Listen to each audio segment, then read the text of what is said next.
अब वो इंडिया को पहले अनसेफ करते थे, अब हमने उनको अनसेफ कर दिया।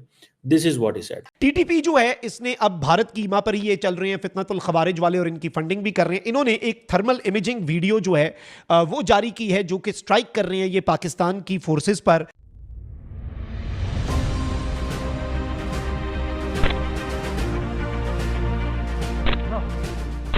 टीटीपी जब चाहती है, कभी व्हीकल बॉन्ड आईडी, कभी रोड ब्लॉक, कभी सड़कें ब्लॉक करके लोगों को बसों से उतार के ज़िबा कर रहे हैं, कत्ल कर रहे हैं। और एक बात है कि जब तक मोदी इक्तदार में तब तक कोई हल नहीं निकल सकता। अगर मनमोहन सिंह जैसा या अटल बिहारी वाजपेयी जैसा शख्स कोई आ जाए जो कहीं ना कहीं विलिंगनेस का इजहार करते थे, चलो अगर वो सोशल वर्क समझ के कर रहे हैं कि जी ये लोग जो है ये टेरर ग्रुप के लोग हैं और इनको मार देना चाहिए, दहशतगर्द हैं, ये टेररिज्म करते हैं, भारत में भी करते हैं और जगह भी करते हैं, दूसरी कंट्रीज में भी करते हैं, तो इनको टपका देना चाहिए। मोदी की हिंदुत्व पॉलिसी जो है वो बुनियादी तौर पर मुसलमानों के खिलाफ है जी। वो कहीं भी सरजमीन पर इस पूरी कुर्रा अर्ज पर कहीं भी मुसलमानों को पनपता नहीं देख सकते हैं। टीटीपी जो है उसे भी इस वक्त क्वाड कॉप्टर्स दिए गए हैं। अब तो ये क्वाड कॉप्टर्स जो हैं, ड्रोन्स जो हैं, उनका भी इस्तेमाल कर रहे हैं कि वो हेलीकॉप्टर के अंदर इधर जाएंगे, फिर हेलीकॉप्टर के अंदर इधर जाएंगे।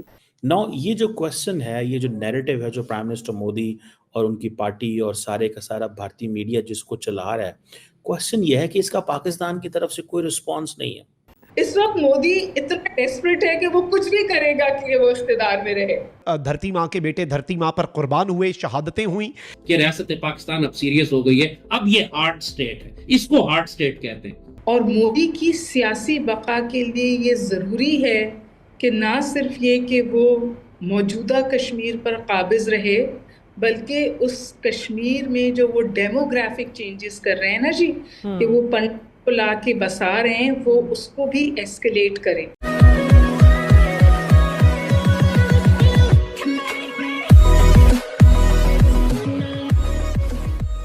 नमस्कार दोस्तों, अब यहाँ पर टीटीपी तहरीक तालिबान पाकिस्तान जो है ना वो थोड़ी मॉडर्न होती जा रही है और सिचुएशन ये हो रही है कि भाई उसने जिस तरीके से पाकिस्तान के सैनिकों के ऊपर ऑपरेशंस किए थे उसकी थर्मल वीडियो फुटेजेस वो उसने रिलीज़ की है। मतलब पहले किसी और को ठोका तो सबको पता चल गया कि भाई गोलियां चल रही है, बाकी सब छिप गए, लेकिन उनके पास वो थर्मल ग्लासेस थे तो सब अगर साइड में भी थे सबको ठोक दिया फिर भी, और वही फुटेज रिलीज़ की गई है। ज़रा सोचिए कि जब पाकिस्तानी कोई भी पाकिस्तानी अगर इस टाइप की वीडियो देखेगा तो कितना उसका मोरल डाउन होगा। मुझे ऐसा लगता है कि हमें कुछ करने की ज़रूरत नहीं है। अगर BLA और TTP को अच्छी खासी तरीके से हमने स्पॉन्सर कर दिया ना तो वो वैसे ही पाकिस्तान की बजा देगा। और तीसरा जो सेक्शन है अफ़गानिस्तान, उसको हमने अपनी तरीके से फंडिंग कर दी, क्योंकि देखिए अगर हम फुल फ्लेज और हम लड़ेंगे ना तो हमारा भी आप समझ सकते हो कि बहुत पैसे खर्च होंगे उसमें, तो वही पैसे हम यहाँ पर लगा दें, उससे कम ही में ही काम हो जाएगा। यहाँ पर यही बात हो रही है। इसी के साथ ही वीडियो शुरू करते हैं। और हाँ दोस्तों, सुपर थैंक्स के जरिए हमें मदद करना ना भूलें। इस वक्त भारत जो है वो पाकिस्तान की अफवाज पर हमला करने के लिए, और पिछले दिनों आपको पता है कि वजीरिस्तान के अंदर मीर अली के इलाके में पाकिस्तान की अफवाज जो है उनके ऊपर एक हमला हुआ था। बड़े पैमाने पर धरती माँ के बेटे धरती माँ पर कुर्बान हुए, शहादतें हुई।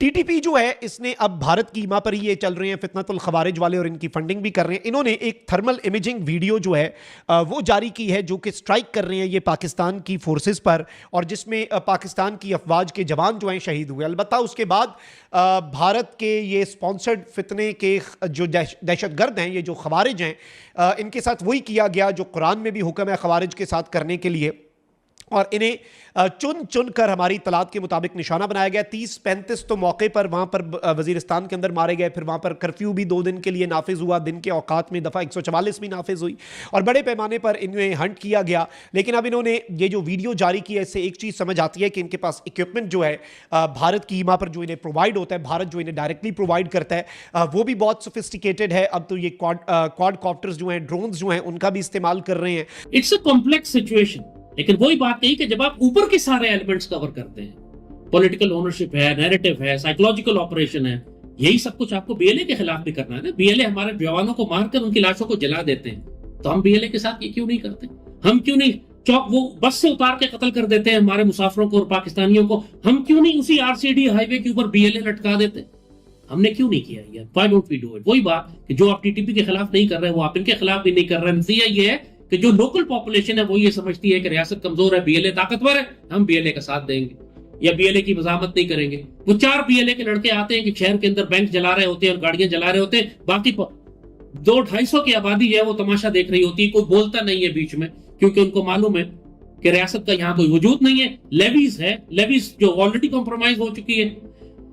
ये इश्यूज आपको काइनेटिक मिलिट्री ऑपरेशंस आप उसी वक्त कर सकते हैं फिर जाकर कि जब इन सारे एलिमेंट्स को ऊपर से आप कवर करें, वरना यही नुकसान हो रहा है कि आर्मी या तो इंटेलिजेंस बेस्ड ऑपरेशन कर रही है या अपने किलों में महदूद होकर रह गई है, उन पर अटैक आता है तो वो जवाब देते हैं, या अगर जीरो लाइन पर दुश्मन क्रॉस करने की कोशिश करता है तो वहां पर फिर आप उनको एंगेज करते हैं। लेकिन जो एरिया डोमिनेंस है अर्बन एरियाज में, जो पूरे बलूचिस्तान में एरिया डोमिनेंस है, या करक बन्नू और डेरा इस्माइल खान और मीरान शाह और मीर अली और इन सारे इलाकों में एरिया डोमिनेंस है, वो हमारे पास नहीं है। टीटीपी जब चाहती है, कभी व्हीकल बॉन्ड आईडी, कभी रोड ब्लॉक, कभी सड़कें ब्लॉक करके लोगों को बसों से उतार के जिबा कर रहे हैं, कत्ल कर रहे हैं। ये जो स्टेट जगह छोड़ती जा रही है ये बहुत तकलीफदेह है। उसका रीजन मैंने आपको बता दिया।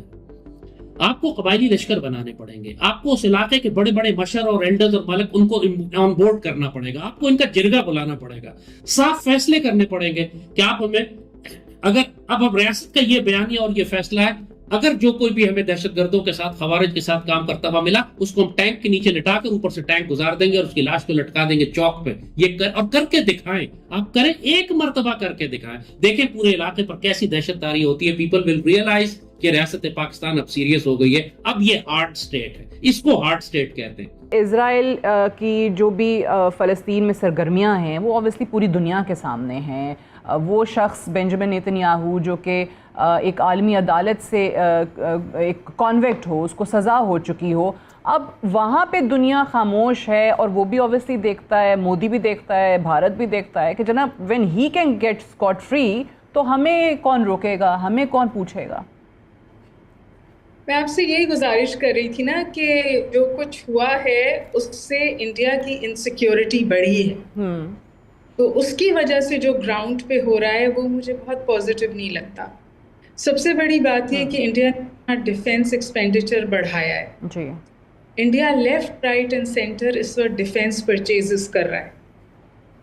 वो रशिया से भी आर्म्स खरीदना चाहता है, वो यूरोप से भी खरीदना चाहता है, वो अमेरिका से भी खरीदना चाहता है, और इनकी डिप्लॉयमेंट पाकिस्तान स्पेसिफिक है।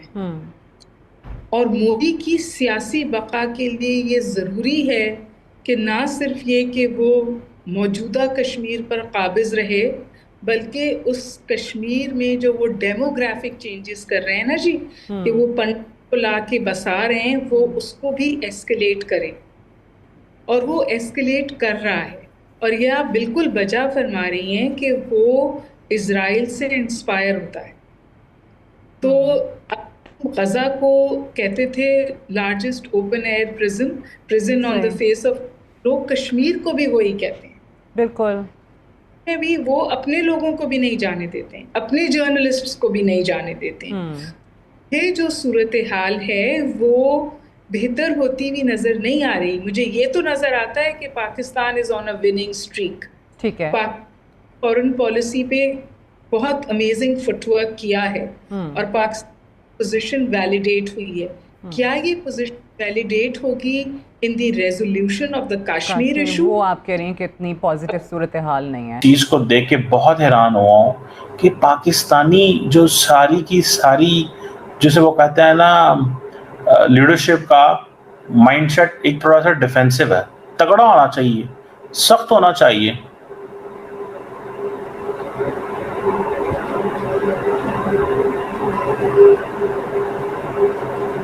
सख्त माइंडसेट होना चाहिए पाकिस्तान का, टफ टाइम देना चाहिए। कब तक पाकिस्तान इस तरह, ये people call it as a bullying, लोग इसको बुलिंग कहते हैं कि जब दिल किया इनका ये उठते हैं और कहते हैं पाकिस्तान ऐसे है, पाकिस्तान वैसे है, पाकिस्तान फलां, पाकिस्तान धमकान। समझ रहे हैं आप बात? जब जिसका दिल करता है जो मर्जी कह दिया। अब जयशंकर बड़े सॉफ्ट हुआ करते थे, लेकिन जयशंकर साहब भी जो है वो सख्त हो गए हैं। उसकी वजह यह है कि that is a demand of the Narendra Modi. ये मोदी साहब की डिमांड है मोदी साहब कहते हैं fine, you have to do this job, then be tough. अगर आपको ये जॉब करनी है तो टफ होना चाहिए।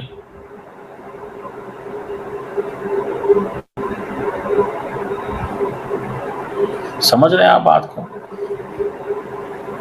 This is something which I really want to I really want to see कि पाकिस्तान एक टफ लाइन ले। ये खामोशी जो है ना, this is not going to pay back anything. Pakistan का कश्मीर जहाद पाकिस्तान को 76,000 बिलियन रुपए में पड़ रहा है, क्योंकि अभी अभी पाकिस्तान का बजट सामने आया है और उस बजट में ये रिवील किया गया है कि पाकिस्तान 76,000 बिलियन रुपए के कर्जों में दबा हुआ है, यानी जो ऑलमोस्ट 270 बिलियन डॉलर्स बनते हैं। तो पाकिस्तान का जो कश्मीर का जहाद है, जो 47 से पहलगाम के टेररिज्म तक चल रहा है, वो पाकिस्तान को इसी तरह कर्जों के बोझ तले दबाता चला जाएगा। और कर्जों के इस आलम में अब इंटरनेशनल एजेंसीज की ये रिपोर्ट भी आई है कि पाकिस्तान की 44.7% आबादी पॉवर्टी के निचले दर्जे पे है, यानी गुर्बत और गुर्बत से भी निचला दर्जा। मुझे अफसोस होता है पाकिस्तान के उन अवाम की हालत पे, और मुझे ये भी पता है कि पाकिस्तान के ये गरीब लोग किसी किस्म के जहाद में शामिल नहीं हैं। पाकिस्तान के जहाद में शामिल हैं पाकिस्तान की upper middle class led by Pakistan army और पाकिस्तान के पॉलिटिशियंस, पाकिस्तान के मजहबी ग्रुप, पाकिस्तान का मीडिया। वो जो 44.7% पाकिस्तान की गरीब पॉपुलेशन जो पॉवर्टी के इंडेक्स से भी नीचे है, उसका भी जहाद से कोई लेना देना नहीं, क्योंकि वो पॉपुलेशन तो किसी किस्म का कारोबार करने के काबिल ही नहीं, उसको तो रोटी भी नहीं ठीक से मिलती, क्योंकि जहाद वो करते हैं जो रोटी खाते हैं। और जो जहाद के नाम पे रोटी खा रहे हैं, रोटी तो एक छोटी बात है, जहाद का कारोबार इन सब जर्नैलों को, पाकिस्तान के मीडिया खड़पेंचों को और पाकिस्तान की सारी एलीट को बिलियंस एंड बिलियंस डॉलर की इकोनॉमी फराहम कर रहा है। यह है पाकिस्तान का लेटेस्ट बजट, जो हम सबको, पूरी दुनिया को बताता है कि पाकिस्तान की इस वक्त हालत क्या है। वो देश जिसके बारे में उसके प्राइम मिनिस्टर ने अभी रिसेंटली कहा है कि हम भिखारी वाला कशकोल लेके अब लोगों के पास, यानी फ्रेंडली देशों के पास जाने के काबिल नहीं, वो हमसे ये एक्सपेक्ट करते हैं। ये उनके शब्द हैं पाकिस्तान के पपेट प्राइम मिनिस्टर के, कि अब जो दोस्त देश हैं वो पाकिस्तान से एक्सपेक्ट करते हैं कि पाकिस्तान उनके साथ कोई तजारत करे, ना कि भिखारी वाला कशकोल उनके सामने लेके जाए। ये बातें पाकिस्तान का बिलियनर प्राइम मिनिस्टर करता है, उस देश का प्राइम मिनिस्टर जिस देश में 44.7% जनता गुर्बत की निचली तहों को छू रही है। और इनका ख्वाब क्या है कि हमने श्रीनगर में जाके नमाज पढ़नी है। तुम्हें तो नमाज पढ़ने का हक ही नहीं होना चाहिए पाकिस्तान के एलीट लोगों, जो नमाज और इस्लाम के नाम पे पूरी कौम को बेच गए और अपने हमसायों के साथ एक इंतहाई घटिया टेररिज्म सुबह शाम करते रहते हो। पाकिस्तान आइडेंटिटी क्राइसिस से गुजर रहा है। पाकिस्तान का अपना कोई कल्चर नहीं है, बल्कि हम मिला जुला पूरी दुनिया का कल्चर अडॉप्ट किए हुए हैं। इसमें इंडिया का कितना कल्चर शामिल है? When 80 planes come at you, all of them having 5 missiles each, you multiply 80 with 5 missiles and you know what India was coming at. और इस ईद को एक क्रूशल ईद के तौर पे लिया जा रहा है। क्रूशल ईद पे क्यों लिया जा रहा है? ईद से पहले कुछ 4 महाज खुले हुए हैं। ये हमारी जो ज़मीन है पंजाब की, ये इब्तदा से स्टोन एज के दौर से, सबसे पहले जब ज़राई रेवोल्यूशन हुआ है, ज़राई इनकलाब आया, तो इसी खिते से आया। You saw what they came with. And you saw the technologies that they deployed. खबरें बड़ी खौफनाक आ रही हैं और खबर यह है कि मोदी पाकिस्तान के ऊपर फिर हमला कर सकते हैं। भारत की तरफ से पाकिस्तान के ऊपर फिर हमला हो सकता है और ये खबरें जाहिर है कि ये इंटेलिजेंस बेस्ड इंफॉर्मेशन है। वर्ल्ड वॉर 2 के बाद कहा जा रहा है कि इस तरह की फाइट देखने को मिल रही है। पोलैंड ने ये रिक्वेस्ट की है इंडिया से कि हमें 25,000 इंडियन डॉक्टर चाहिए जो वहाँ पे आके अपनी सर्विसेज प्रोवाइड करें। 10 मई के बाद से लेकर ऑनवर्ड भारत ने कभी वो अमेरिका की सालसी की पेशकश को नहीं माना। अगर माना भी है तो वो कहते हैं जी इधर का जो कश्मीर है उस पर बात करेंगे और दहशतगर्दी पे और इस तरह बात करेंगे, और सिंतास जो मुअत्तली है मुआहदे की वो अभी तक जू की तू ही है। इकोनॉमिक टाइम्स जो दुनिया का दूसरा बड़ा अखबार है, उन्होंने एक खबर जारी की है कि जो पाकिस्तान का प्रीमियर एयरबेस है, सबसे अहम एयरबेस जिसे नूर खान एयरबेस कहते हैं, रावलपिंडी में इस्लामाबाद के बिल्कुल साथ, उस पर अमरीकी कब्जा है। तो ये जो इंटरेस्ट वाटर ट्रीटी वाला मुद्दा जिस पे आज प्राइम मिनिस्टर की स्टेटमेंट थी कि ऐसे जगहों पर नए डैम बनाए जाएं, आई थिंक ये फ्यूचर में लॉन्ग टर्म में सबसे बड़ा मसला है। ताइवान उसने बोल दिया कि भाई आपके जो आर्म्स एंड एमुनिशन है वो चाइना के आर्म्स एंड एमुनिशन से बेटर हैं, आप एक काम कीजिए, कृपा कर हमें अपना जो एंटी ड्रोन सिस्टम है वो आप हमें दे दीजिए। कौन बोल रहा है? ताइवान बोल रहा है हमें।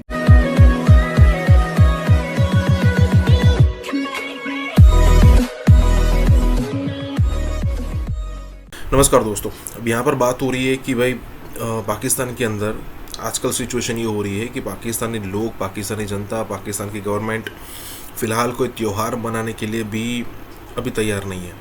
सिचुएशन ये हो रही है पाकिस्तान के अंदर कि उनको डर लग रहा है। जैसे मान लीजिए कि इंडिया ने जो ऑपरेशन सिंदूर किया था तो उससे पहले मॉक ड्रिल की थी। अब सबको ऐसा लगा था कि भाई मॉक ड्रिल चल रही है तो मॉक ड्रिल ख़त्म होने के बाद इंडिया अचानक से हमला करेगा, लेकिन मॉक ड्रिल शुरू होने से पहले ही इंडिया ने हमला कर दिया था। तो बिल्कुल ऐसी सिचुएशन हो सकती है और उसके लिए पाकिस्तानी मीडिया, पाकिस्तान की जनता, पाकिस्तान की सरकार ये डिसाइड नहीं कर पा रही है कि अगर इंडिया को पता चला कि हम रिलैक्स है तो फिर इंडिया कुछ ना कुछ कर देगा ऐसा, जो कि फिर हमें पछताना पड़ सकता है। और यहाँ पर बात हो रही है ईद की कि भी ईद वाले जैसे त्यौहार के अंदर पाकिस्तान की फटी पड़ी है। तो यहाँ पर यही बात हो रही है कि आखिरकार इंडिया कैसे पाकिस्तान को बार बार सरप्राइज़ कर रहा है और पाकिस्तान उसका कोई जवाब नहीं दे पा रहा है। इसी के साथ ही वीडियो शुरू करते हैं। और हाँ दोस्तों, सुपर थैंक्स के ज़रिए हमें मदद करना ना भूलें। इकोनॉमिक टाइम्स जो दुनिया का दूसरा बड़ा अखबार है, उन्होंने एक खबर जारी की है कि जो पाकिस्तान का प्रीमियर एयरबेस है, सबसे अहम एयरबेस जिसे नूर खान एयरबेस कहते हैं, रावलपिंडी में इस्लामाबाद के बिल्कुल साथ, उस पर अमरीकी कब्ज़ा है। और अब इम्तियाज़ गुल साहब का ये इंकशाफ भी वो सामने रख रहे हैं कि वहाँ पर अमरीकी ऑफिसर ने पाकिस्तानी एयरफोर्स के ऑफिसर की कनपट्टी पर बंदूक रख दी, उन पर बंदूक तान दी। ये बहुत ही बमशल स्टोरी है। ताइवान उसने बोल दिया कि भाई आपके जो आर्म्स एंड एमुनिशन है वो चाइना के आर्म्स एंड एमुनिशन से बेटर हैं, आप एक काम कीजिए, कृपा कर हमें अपना जो एंटी ड्रोन सिस्टम है वो आप हमें दे दीजिए। कौन बोल रहा है? ताइवान बोल रहा है हमें। इसके साथ साथ मलेशिया, अल्जीरिया, सब ने हमारे से एंटी ड्रोन फैसिलिटी मांगनी शुरू कर दी और हमारा जो डिफेंस सिस्टम है उसे मांगना शुरू कर दिया है। फ्रांस ने पिनाका मांग लिया हमारे से कि आपका जो पिनाका का मिसाइल सिस्टम है वो आप हमें दे दीजिए। यानी कि मुझे लगता है जैसे चल रहा है, फ्रांस जैसी कंपनी हमारे से सामान मांग रही है, इसका मतलब है हो सकता है कल को रशिया, अमेरिका भी बोल दे कि भाई हमसे ना हो पाएगा, एक काम कीजिए, हमारी टेक्नोलॉजी ले लीजिए, अपनी टेक्नोलॉजी के साथ मिक्स करके आप अपने कंट्री में प्रोड्यूस करके हमें भी देते रहिए। उसका रीज़न है अभी रिसेंटली आया कि अगर आईफोन भारत में बनता है तो उसकी जो कॉस्ट है मैन्युफैक्चरिंग की वो $25-30 की है, लेकिन अगर वही मोबाइल अमेरिका में बनेगा तो $350 में बनेगा।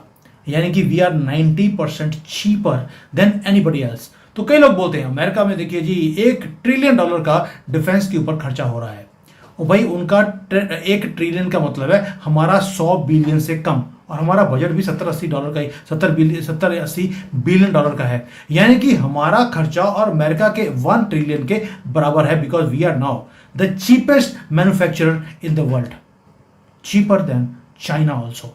बाकी भारत में तो आपको मालूम है कि हर चीज चीप मिल भी जाती है। अब देखिए सबसे ज्यादा चीप आदमी तो हमारे पास भी है, जो पाकिस्तान से अवार्ड लेता जा रहा है, उनकी मीडिया में हीरो बना हुआ है, और इतना चीप है कि ये आसिम मुनीर के जूतों को टच करने को तैयार है, अपनी जीभ के साथ साफ करने को तैयार है। क्यों?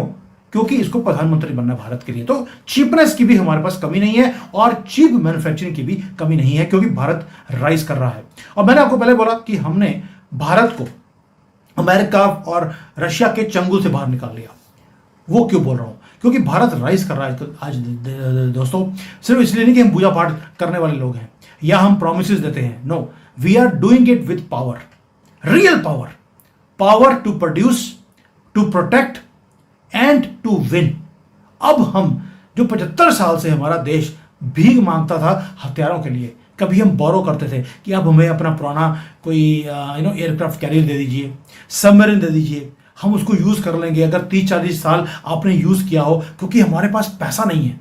अब तो ये हालत है कि मैं कहता हूं पहली बात तो हमारा कोई राफेल गिरा नहीं, अगर गिर भी गया मैं कहता हूं गिर गया, की फर्क पैदा है भाई, हम पैसे फेंक के दोबारा से और खरीद लेंगे। एक गिरा है 10 खरीद लेंगे। हमने कौन सा कभी किसी IMF में जाकर या वर्ल्ड बैंक में कोई भीख मांगनी है कि हमें भीख दे दो, हमने राफेल खरीदने हैं? नॉट एट ऑल, घंटा फर्क नहीं पड़ता हमें।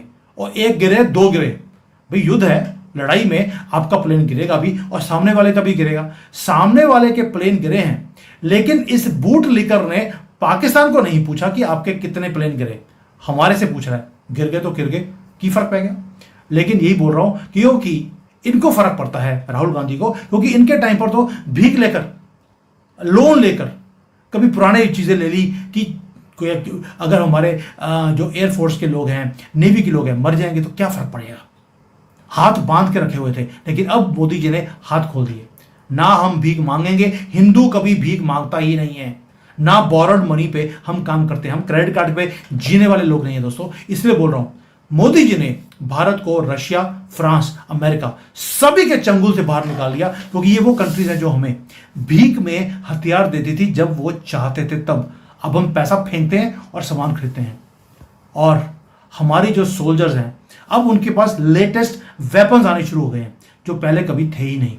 और भाई एक बॉडी जो जैकेट होती है आपको बचाने के लिए, वो भी हम इंपोर्ट करते थे, जूते तक इंपोर्ट होते थे, और जूतों के अगर लेसेस टूट गए हैं तो वो भी बाहर से आते थे। लेकिन दोज डेज आर ओवर। अभी ये भारत है न्यू एरा। और ऑपरेशन सिंदूर में जो हमने मेक इन इंडिया में जो अपना डिफेंस एडिशन हमने दिखाया दुनिया को, लोगों को पता ही नहीं था कि हमारे पास क्या कुछ बन गया है। और अब ऑपरेशन सिंदूर की सक्सेस के बाद पूरी दुनिया से हमारे पास ऑर्डर्स आ रहे हैं। हमारा भी टारगेट है 1 लाख करोड़ से ज्यादा का एक्सपोर्ट हम इस साल करेंगे। 1 लाख करोड़, इतनी तो कैपेसिटी हमारी बनाने की नहीं है। इसलिए गवर्नमेंट ने बोल दिया प्राइवेट सेक्टर को, आपको हम इतने ज्यादा ऑर्डर दे देंगे। अपने हमसाया मुल्क भारत की मिसाल ले लें, वहां पर कितनी बड़ी बड़ी कॉन्फ्रेंसेज होती हैं। G20 जो उन्होंने करवाई, पूरी दुनिया की अथॉरिटीज को उसके अंदर बुलाया। ऐसा कोई वाकया आपको देखने को मिला कि वहां पर किसी ने बुरा मनाया हो, कहा हो कि हम वापस जा रहे हैं? ब्रह्मोस मिसाइल्स, और उसके ऊपर ये हाइपरसोनिक मिसाइल है। प्रोजेक्ट विष्णु के तहत इंडिया का ये लेटेस्ट मिसाइल है जो ये टेस्ट करने जा रहे हैं। ये मैक 8 की स्पीड पे ये चलता है। ये मिसाइल हाइपरसोनिक मिसाइल आम मिसाइल से 3-4 गुना ज्यादा स्पीड से आपके मुल्क की तरफ आता है। तो अब इस सूरत हाल के अंदर भारत क्या कुछ कर सकता है मजीद, जिसके लिए हमें तैयार रहना चाहिए या हमें उस पर ज्यादा फोकस करना चाहिए? कितनी बड़ी इंसल्ट है कि कंट्री के मिनिस्टर ने पाकिस्तान के प्राइम मिनिस्टर से बात करने से मना कर दी कि मैं तो नहीं मिलती तुमसे, ठीक है जाओ, तुम्हारा जो मन कर रहा हो कर लो। हाइपरसोनिक मिसाइल जब चलाएगा इंडिया, इसका मतलब है आपके पास वक्त नहीं होगा उसको रोकने के लिए, इवन उसको एक्सपेक्ट करने के लिए। रिएक्शन टाइम आपका कम हो जाएगा। और मैं किस कॉन्टेक्स्ट में बात कर रहा हूँ कि इस वक्त जो हिंदुस्तान और पाकिस्तान के जो रिलेशंस चल रहे हैं वो काफ़ी डेंजरस हैं। इस पिक्चर में जो जनाजा पढ़ा रहे हैं वो है जी, उनका नाम है जी Hafiz Abdul Rauf, US designated terrorist list में इनका नाम है। वो जनाजा पढ़ा रहे हैं। पाकिस्तान में आबादी का बम फट चुका है, हर चीज को आप उससे जोड़ सकते हैं। हमने जो सियासी बातें की है मिसाल के तौर पर, उसको आप पाकिस्तान के यूथ बल्ज से जोड़ सकते हैं। और क्योंकि आपके बड़े बड़े शहर नजदीक हैं हिंदुस्तान से, कराची साथ ही लगता है गुजरात के, लाहौर साथ ही लगता है पंजाब के, तो उस हिसाब से आपका रिएक्शन टाइम कम हो जाएगा जब मैक 8 की स्पीड से ये मिसाइल आपके ऊपर आएगा। मैं आपको बता रहा हूं कि वो आंधी आएगी, वो तूफान आएगा कि जो आपने सुनामी की बात सुनते हैं कि ये जो फार ईस्ट के अंदर आता है, ये उससे भी दर्दनाक।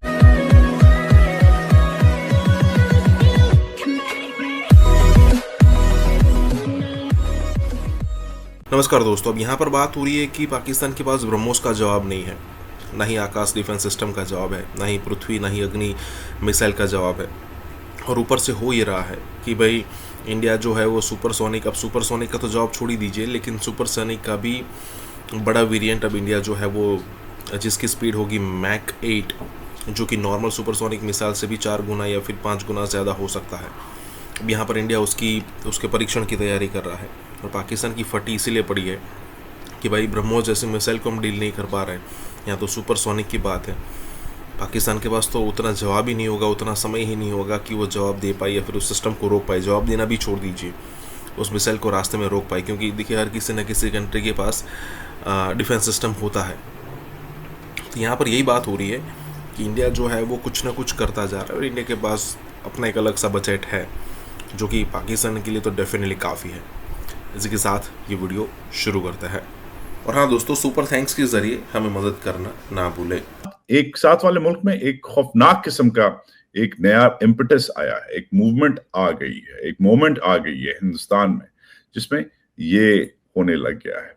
ये हाइपरसोनिक मिसाइल है, प्रोजेक्ट विष्णु के तहत इंडिया का ये लेटेस्ट मिसाइल है जो ये टेस्ट करने जा रहे हैं। ये मैक 8 की स्पीड पे ये चलता है, ये मिसाइल जो अब ये टेस्ट करने के लिए तैयार हैं। 1,500 किलोमीटर इसकी रेंज है।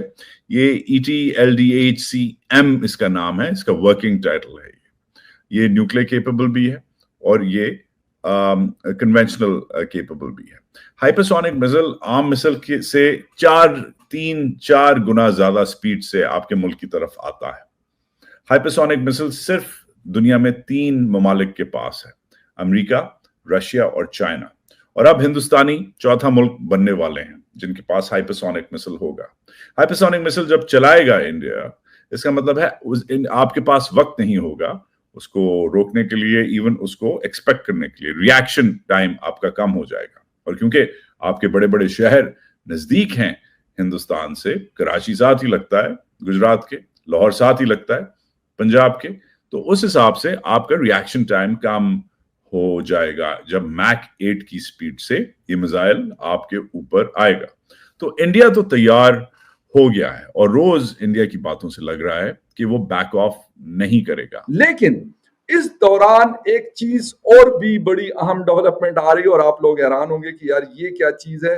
ये वो पिक्चर है जो अभी 2 दिन पहले पाकिस्तान का शहर है, पंजाब का शहर है मुरीद के, लाहौर के बिल्कुल आउटस्कर्ट्स में वाक़या है और समझा जाता है जी हाफिज सईद जुमात अद्दावा के गढ़ के तौर पर उसे।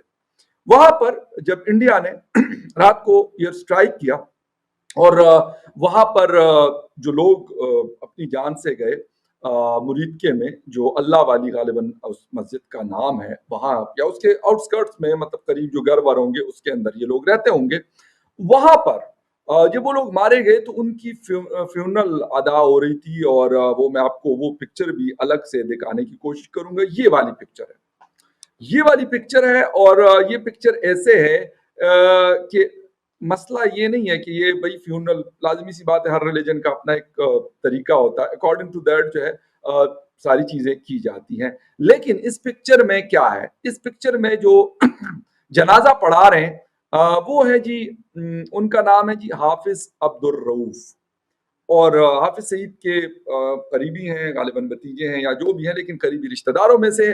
और अमेरिकन जो टेररिज्म की लिस्ट है, टेररिस्टों की लिस्ट है, उसमें मतलब यूएस डिजिग्नेटेड टेररिस्ट लिस्ट में इनका नाम है। वो जनाजा पढ़ा रहे हैं वहां पर पाकिस्तान यानी पंजाब पाकिस्तान का सबसे बड़ा प्रोविंस है, उसके आईजी वहां पे है और बाकी कुछ लोग जो है यूनिफॉर्म में वो भी वहां पर मौजूद है।